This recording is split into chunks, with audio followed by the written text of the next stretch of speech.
Howdy y'all, it's Cody from the Keeper's Nerdum. How you all doing? Today is the day we get to talk about a Keyforge deck review. This is one of my lower rated ones, so it's probably in the 50% and a little bit above. It is Jaremow, the Untainted Domicile Leader. This is actually my Keyforge box, custom made with engraving.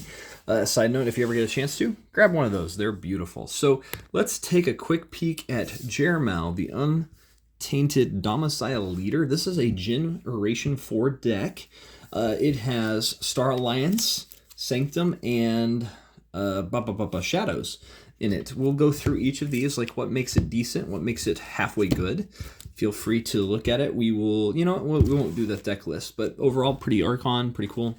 Let's talk about why does it function, where it is. So Lyco Thief is a mutant thief, 3 health, 0 armor, has elusive. So first time this creature is attacked each turn, no damage is dealt. What's funny is fight abilities can go off by attacking things like this as far as we could ever tell. So it's actually of benefit sometimes to your opponent to actually attack things that are elusive. But Skirmish, when you use this creature to fight, is dealt no damage in return. So she's good on offense, she's good on defense, but she doesn't do any stealing. So overall, really cool card. Old Bruno, this has a damage pip added on here. The electricity symbols right here beside the damage pip shows that this is being enhanced from something else. Generation 4 started doing this, which is really cool because then a card that you'd seen before could show back up and be different just because it would have new icons added to it potentially.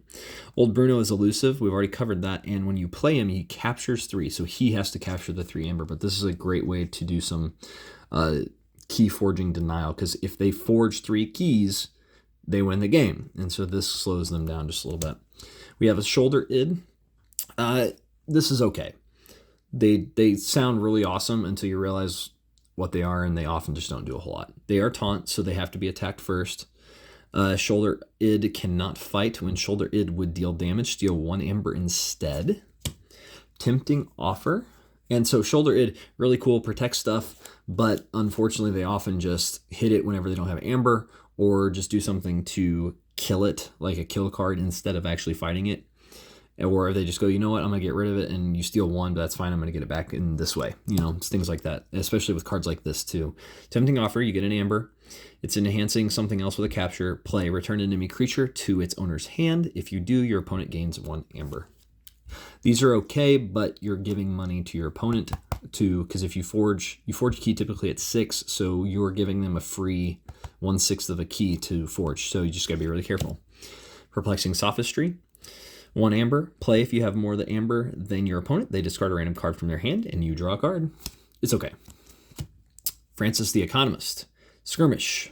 We've already covered that. Fight, each player gains 1 amber. This is a terrible card because you're giving amber to your opponent. Mug, 1 amber generation. Play, move 1 amber from a creature to your pool. Deal 2 damage to that creature. This can be yours or your opponent's. This card is fantastic because it allows you to get stuff off the board. Like say they have a lot of capture stuff from Sanctum. You could grab that, or you've captured stuff with your Sanctum. In this case, that actually could work. This is pretty cool. Or even Old Bruno, you can actually hurt your own Old Bruno and gain the amber yourself instead of just holding on to it. Look over there, action card. It does have a draw card bonus icon. Play, deal 2 damage to a creature. If it is not destroyed, steal 1 amber. Love this card. This is a great card because crazy, epic, awesome stuff right here. Tempting Offer again, not a good card. Sad to see. Secret Needles. This is an artifact, so once you play it, it stays in play until you use it every turn, and then exhausts, and then it refreshes, and you just keep using it. It's a weapon. Action, deal 1 damage to a creature. If this damage destroys a creature, gain 1 amber. This is the Secret Needles are okay. They're just super limited in what they do, but it's an extra damage. And the Shadows are known for having very low health, so therefore their attack is low because your health is also your attack. This is iffy, right? Mutant Cut Purse, he enhances 3 damage pips somewhere else. That is his whole goal. That's all he does. Is it good? Gamgee, he's elusive. Reap, if your opponent has more amber than you, steal 1. Sounds really cool. Sounds amazing. Oftentimes he just gets killed because people see that and go, you know what? We're not going to let him live for a turn to get that off. So we're not going to have that happen. So yeah, not the greatest right there. The Shadows definitely is bringing it down because it's got cards in it that just don't help. Let's go with the Star Alliance. You'll notice normally it just has a amber pip. It's got a capture bonus and a draw a card bonus from enhanced from other places. New Frontiers action. Choose a house when you play it. Reveal the top 3 cards of your deck. Archive each card of the chosen house and discard the others. This card is super situational, super interesting. You do have to do the damage, these pips up here first. And so you don't get to benefit from that draw card, like looking at the top. And, even then it wouldn't work anyway. But it's just super situational. I've had it where I've gotten all 3 cards, and I've had it where I've got nothing, and so it was kind of just a useless card that sat there. Teleporter Chief Tink is... what to say about Teleport Chief Tink? 2 health. They're lame. Elusive. It's an action to swap him with another friendly creature in the battle line. You may use that other creature this turn. Meh. It sounds good, but if your deck doesn't have good stuff, then it just doesn't do anything. Hadron Collision action card. Play, remove a ward from a creature and deal 3 damage to it. This damage cannot be prevented by armor. That is insane. That is awesome, because you could kill something that has a lot of armor and just nuke it. And this is a great card for them. Peace Accord. It's a damage pip icon up there. It's an artifact. Each player, when you play this, gains 2 amber. This is very risky. After a player fights with a creature, they lose 4 amber. Destroy Peace Accord. This actually stops all fighting. And... that's super weird. It's super weird. I love the card, but it's also not a good card. Blast Shielding. Had Amber Pip. This creature gets +2 armor. After this creature is used, its controller may attach Blast Shielding to one of the creature's neighbors. I love this card because it just helps you be more survivable, but it actually, and you can move it around if you want. Access Denied upgrade. Amber Pip. This creature cannot reap. This helps you stop your opponent from doing crazy shenanigans if they get bonuses for reaping.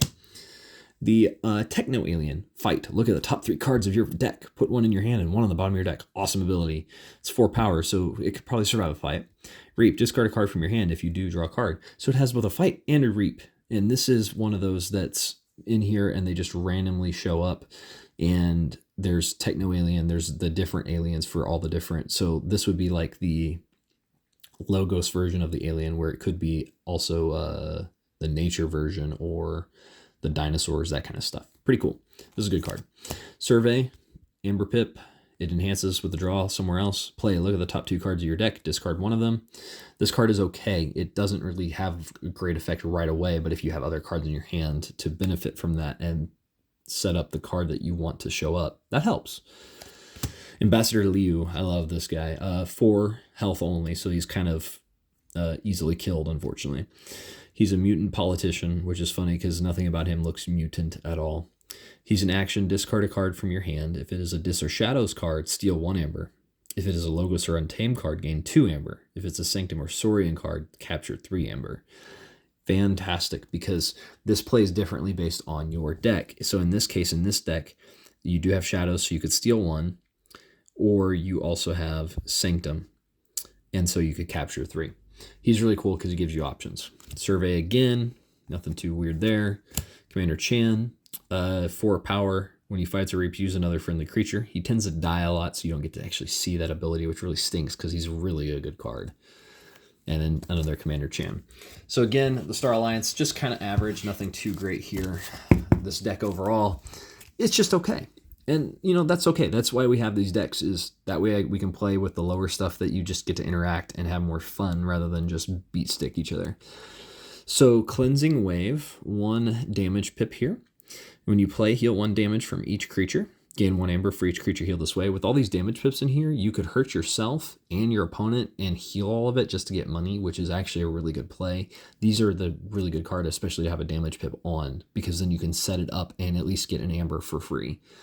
Just to put a damage on, just to heal it. Really cool, because you could do that to yourself too. Equalize and Amber Pip. Play, redistribute the amber on friendly creatures among friendly creatures. Redistribute the amber on enemy creatures among enemy creatures. So you can move stuff around. So if you have a lot of stuff captured on one thing, you can move it around so it's just not all stuck on one and they kill it and they get all 5 or their 6 or 7 of their amber back. It's a good play. Radiant Truth, 1 amber pip. Stun each enemy creature not on a flank.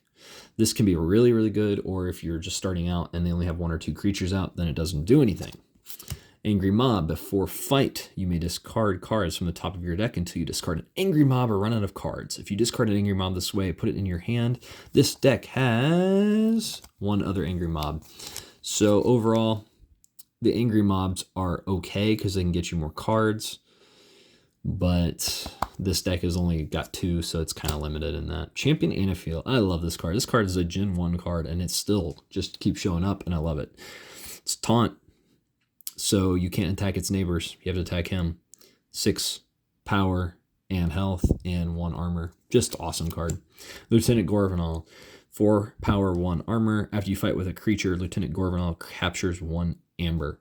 Lieutenant Gorvenal breaks some things in this game in a good way for you because she just captures things for you and she doesn't have to be the one fighting, which is really neat. So if you can get her behind a taunt minion, it's really cool. Commandeer, 1 amber pip for the remainder of the turn. After you play another card, this is just an action card. A friendly creature captures 1 amber. So if you set up a big turn with Sanctum, you can capture all the stuff and just pray they don't have a kill card. Vimos Lightbringer, play, destroy each elusive creature. This is terrible in this deck because you have Shadows, which has a lot of elusive. This is sad because this is a really pretty card. Really cool artwork here. But unfortunately, it's in a really bad deck with the Shadows. Free Markets, play, gain 1 amber to a maximum of 6 for each house represented among cards in play, except for Sanctum. Great card if you get it to be able to play at the right time, but it does include artifacts sitting out in the back and not just creatures. Really cool. Giselheart Zealot with a capture icon. Just keep in mind the captures with these icons don't have to go onto the creature that has the capture icon. It can go anywhere. Now, if it says down here capture something, then it goes on them.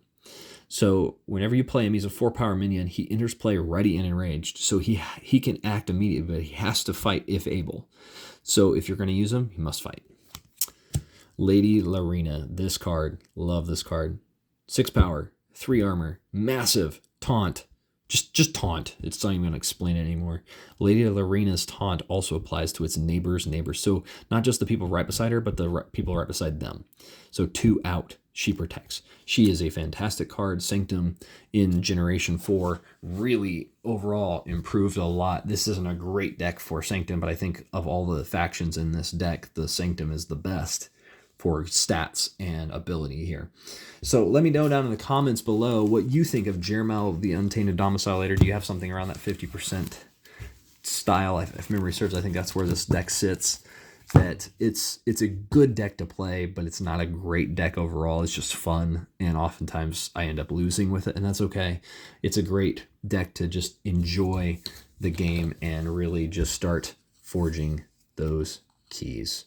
I've been Cody from the Keepers of Nerddom. Let me know down in the comments below what you think, and are you excited for the new Keyforge stuff coming out? Because that'll be here hopefully soon, this next month. I've been Cody from the Keepers of Nerddom. Take care. Bye.